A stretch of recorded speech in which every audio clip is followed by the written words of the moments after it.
Hello mga ka-recruit, Jen here.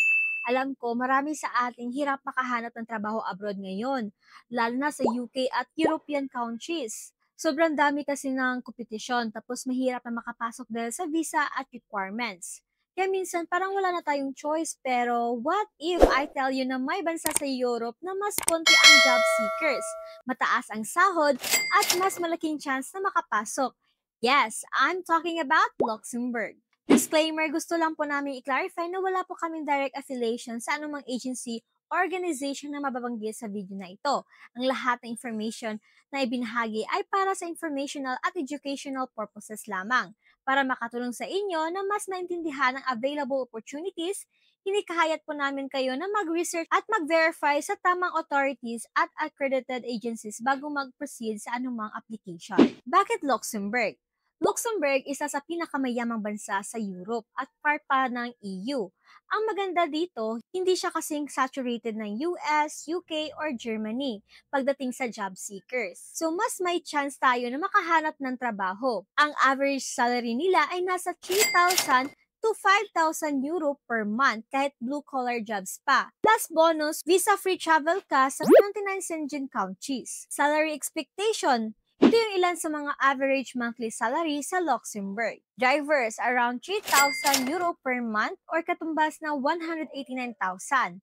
For cleaners naman, 3,000 to 4,000 euro per month katumbas na 189,000 to 252,000 sa Philippine peso. And then for warehouse workers or packers naman ay nasa 2,500 to 4,500 euro per month katumbas 157,500 to 283,500. And lastly, for construction workers naman, up to 5,900 euro per month, katumbas na 371,700 pesos. Take note, depende pa to sa experience at employer. In demand blue-collar jobs, maraming industries ngayon sa Luxembourg na kulang sa workers, like construction, logistics and warehousing, cleaning and maintenance, hospitality and food services, agriculture and seasonal work, domestic help and caregiving, transportation and driving. At good news, kadalasan may work visa sponsorship ang employers para matugunan yung labor shortage. Tips for job search. Kung ready ka nang maghanap ng trabaho sa Luxembourg,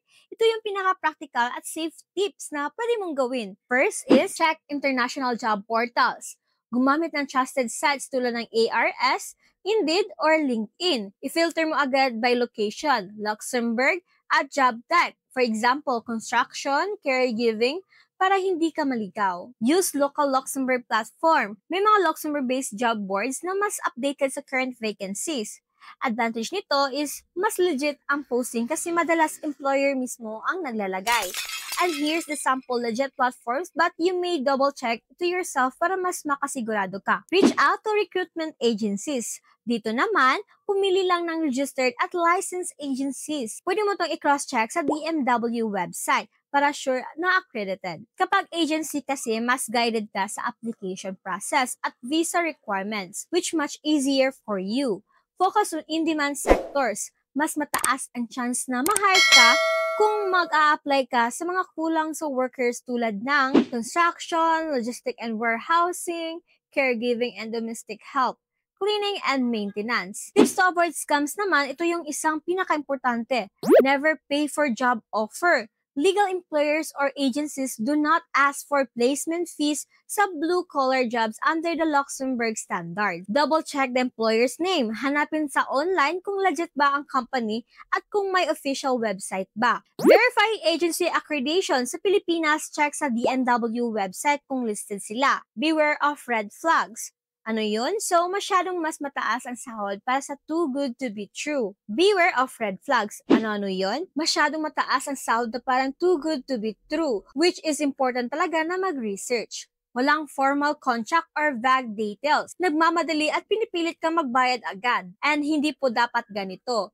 Use official email and platforms only. Iwasan yung mga nag-aalok lang sa social media chat na walang official documentation. Like yung iba, pinapadirect pa kayo sa other chat platforms like Telegram. And then, doon lang kayo nag-uusap. Dapat po, may proper contract dyan. Always remember, kung may duda, huwag agad mag-commit. Do your own research and verify first bago mag-submit ng requirements. or lalong na bago magbayad. So mga karigod, worth it ba sa Luxembourg kung naghahanap ka ng stable, high-paying, blue-collar job at makapag-travel sa buong Europe? Luxembourg is definitely a country to consider. Kung helpful sa iyo tong video na to, don't forget to like and subscribe para more tips about global job opportunities. At kung may specific ka pang gustong malaman about visa process, i-comment mo lang sa baba para magawa natin ang next content. Salamat sa panonood and see you in my next video.